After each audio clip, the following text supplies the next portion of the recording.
This isn't just an Edmonton issue. This is gangs that obviously operate right across North America. Edmonton's police chief speaking publicly for the first time after a targeted, brazen, and public shooting claimed the lives of an 11-year-old boy and his father. 1 week later, Chief Dale McFee reminding Edmontonians this was a targeted event. One of the victims, 41-year-old Harpreet Uppal, had no connections to organized crime and the drug trade. Our goal is now to obviously stop any retaliations, and the way to do that is just by getting out there and talking to people and certainly showing people that our presence is there and we're not going to tolerate it. Also Thursday, the Police Commission heard from Edmonton police members who work with the city's vulnerable alongside social and medical outreach workers. They say the program is seeing success, but more needs to be done to remove homeless encampments ahead of winter. The concern is growing following 2 encampment deaths from a fire earlier this month. As well, cold weather is beginning and winter is just around the corner. Already this year, homeless shelters were at capacity during the October snowfall, but as more shelter beds become available, McFee says the officers are seeing those who don't want shelter.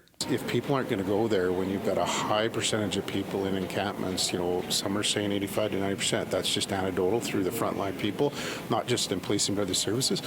But if they don't want to be housed, it doesn't matter how many beds you have.